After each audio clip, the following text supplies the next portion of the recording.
Parcerias público-privadas. E é este o último exemplo, porque, enfim, senão estávamos aqui a noite toda.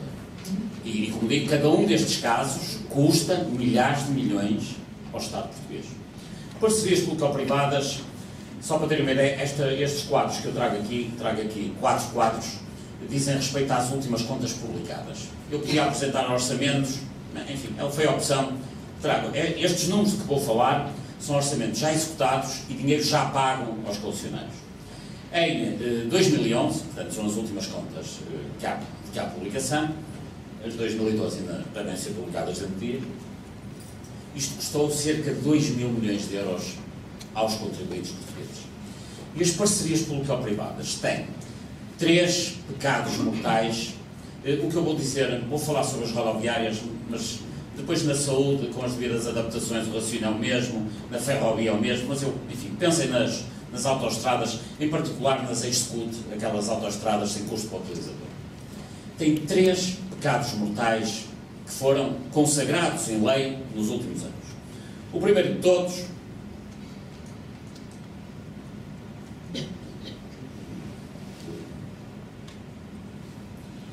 todos tem a ver com este quadrinho, que, enfim, imagino que não consigam ler, mas tem a ver com o facto de que nas PPPs paga-se uma taxa de disponibilidade diária.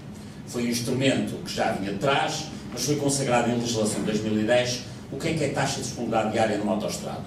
A taxa de disponibilidade diária numa autoestrada consiste no facto de se pagar um X por dia, independentemente de haver ou não haver trânsito, ou independentemente do tráfego que lá circula. Não foi assim que as PPPs foram pensadas originalmente. O pensamento original, nomeadamente das SCUT, era via-se qual era o tráfego e era o Estado português a pagar, mas o que é facto é que, enfim, depois de muita negociação entre os privados e o Estado português, chegou-se ao mecanismo das taxas de disponibilidade diária. O que quer dizer que os números que aqui apresento são da SCUT, que vai de Vila do Conde, ou ex-SCUT, que agora paga-se, vai de Vila do Conde a Viana do Castelo. Mas é igual, enfim, é um modelo, é igual nas outras todas. Nesta autoestrada, todos os dias, o concessionário, pela existência desta autoestrada, recebe 123.500 euros. O que quer dizer que no fim do ano, nem que não passasse lá carro nenhum, receberia 50 milhões de euros. 50 milhões de euros. Bom, isto, agora imaginem que em Portugal há 120 parcerias público-privadas, de diferentes tipos, de diferentes dimensões económicas, mas estamos sempre a falar deste princípio que é altas rentabilidades sem risco. É que o problema é que estes 123.500 euros dia garantem ao concessionário uma rentabilidade de 23%. Sem risco.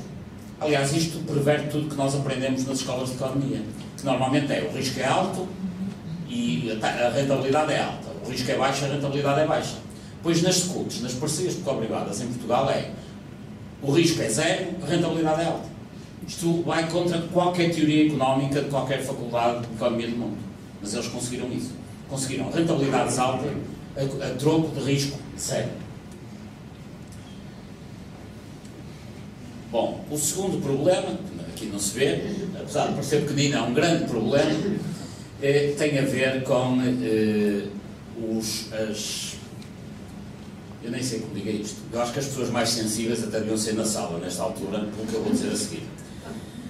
Nas parcerias público-privadas rodoviárias há um prémio pela baixa de sinistralidade, se baixarem os acidentes, e há uma multa pelo aumento da sinistralidade. Ora, o que acontece, e é a fórmula que eu teria aqui, que não se vê, isto também acontece noutros países, não é só em Portugal, é que quando a sinistralidade, em princípio, nas autoestradas tem que haver baixa sinistralidade, como é óbvio. Então o que acontece é que quando a sinistralidade é baixa, deve haver um prémio que seja igualmente baixo. Quando a sinistralidade é alta, deve haver uma multa que deve ser alta. Pois o que acontece é que estes cavalheiros puseram a fórmula de pernas para o ar. Então o que acontece é que quando a sinistralidade é baixa, o prémio é alto, e quando a sinistralidade é alta, a multa é baixa. Está ao contrário. É uma fração, eu tenho pena que não se veja a forma, mas é uma fração que o numerador e o denominador estão trocados. Isto é gravíssimo. Isto está em legislação de 2013, só para terem uma ideia, que foi feita fundamentalmente no escritório de advogados que se chama, e depois foi aprovada no Parlamento, Jardim Sampaio Magalhães Silva e Associados. Sabem de quem é, naturalmente, do Dr. Vera Jardim. Mas foi aprovada no Parlamento. Esta legislação, que tem uma fração virada ao contrário, faz com que aconteça o seguinte: nesta PPP, enfim, eu tenho as contas feitas para várias, mas estas sei de cor. Nesta PPP de Viana, se a sinistralidade aumentar 10%, a multa que o concessionário paga é de 600 mil euros. Se aumentar 10% a sinistralidade. Se a sinistralidade baixar 10%, o prémio é de 30 milhões de euros. É de uma relação de 1 para 500. E é isto que nós andamos a pagar em todos os orçamentos de Estado. Isto é verdadeiramente... Eu devo-lhes dizer, enfim, já tenho visto muita coisa, mas na altura em que há um grupo de, enfim, matemáticos, gente doutorada em matemática lá no Porto, e em Lisboa também, que andam a estudar estas fórmulas de cima a baixo, eu no dia em que vi isto, até me gostou a adormecer-se, para perceber como é que é possível, na legislação portuguesa, haver uma fórmula que está virada de pernas para o ar e que permite a sangria de valores deste tipo todos os anos. Bom, mas ainda há um terceiro pecado mortal. Bom, isto passa sempre dois à frente. O terceiro pecado mortal das PPPs tem a ver com os chamados acordos de equilíbrio financeiro. Os acordos de equilíbrio financeiro estão previstos na lei e são um mecanismo segundo o qual, se houver uma alteração qualquer exógena ao negócio, os concessionários e o Estado podem entrar em negociação e negociar o reequilíbrio financeiro do negócio. Tudo bem. Isto começou mal com a primeira PPP, que foi a Ponte Vasco da Gama. Aliás, a primeira parceria público-privada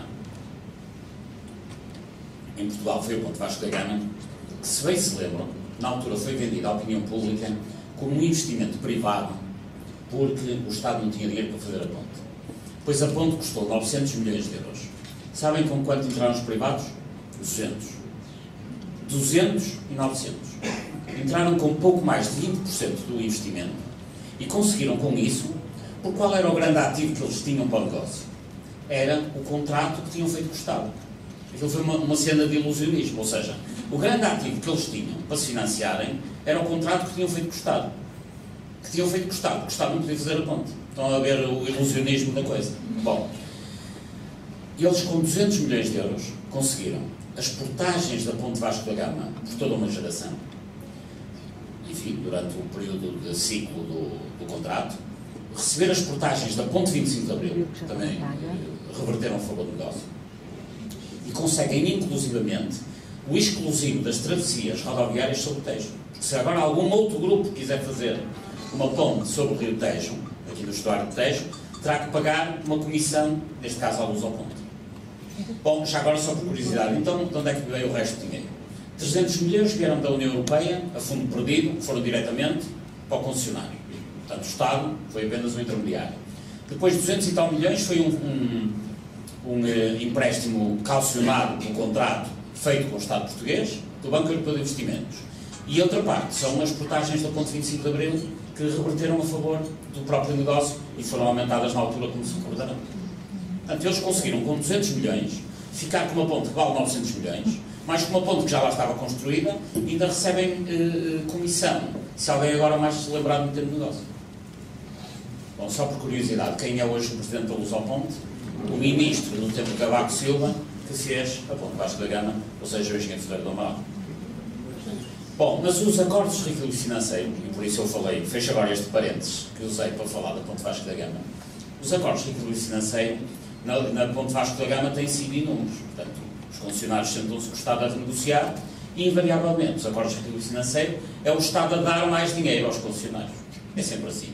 Aliás, na Luz ao Ponte há um ano, aliás, o Dr. Carlos Moreno faz um relatório no Tribunal de Contas e que explica isto com uma clareza notável, que podem procurar na net. Há um ano em que há um aumento da taxa de referência do Banco Central Europeu, perdão, do Banco Europeu de Investimentos, e por causa do aumento da taxa de juros, enfim, foi uma alteração exógena ao negócio, de facto, o Governo, o Estado português, dá 42 milhões de euros à Luz ao Ponte. No mesmo ano, a taxa de juros voltou a regredir e foi para o ponto anterior. Que compensação é que a Luz ao Ponte deu ao Estado português? Sério. Portanto, naquele ano, deram uma gorjeta de 42 milhões de euros à Luz ao Ponte. assim, toma lá, 42 milhões de euros. Quantos acordos de equilíbrio financeiro é que já houve na Ponte Vasco da Gama? 9. 9 alterações, por isto, por aquilo, invariavelmente ao Estado português a perder dinheiro. Bom, e o que é que custam estes acordos de equilíbrio financeiro? E era isto que lhes queria mostrar. Em 2011, é melhor eu mostrar isto aqui. Isto é só os PPPs rodoviários. As PPPs deviam ter custado 799, é só para isto. As PPPs rodoviárias deviam ter custado 799. Pois em 799, o desvio em acordos de equilíbrio financeiro é de 877. O desvio é maior do que o custo.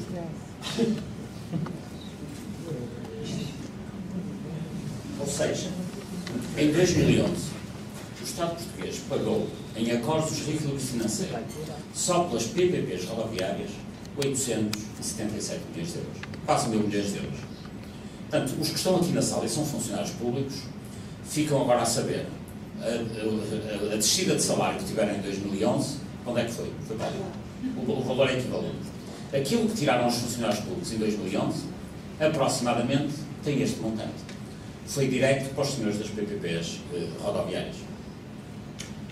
Agora, perguntar-me-ão, como é que isto é possível? Como é que é possível isto acontecer?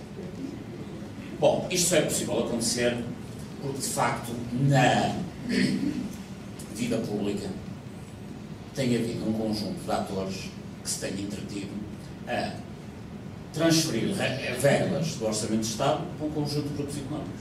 Isto só é possível. Enfim, eu podia dar aqui números exemplos, estaríamos aqui horas com isto.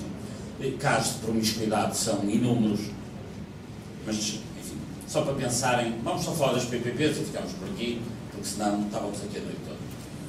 As PPPs rodoviárias, eu falei do Engenheiro Ferreira do Amaral, mas o Engenheiro Ferreira do Amaral não está sozinho nessa função. Quem foram os ministros das obras públicas deste regime? Enfim, para falar a partir de Ferreira do Amaral para a frente, para trás vamos deixá-los descansados hoje. A seguir a Cavaco Silva, o primeiro-ministro foi Guterres, como se lembra. O ministro das obras públicas era Jorge Coelho. Jorge Coelho, quando saiu de um governo, aliás, onde é que ele está hoje? Não é possível? Está na Mota-Engil, que é exatamente a maior empresa detentora de parcerias público-privadas em Portugal.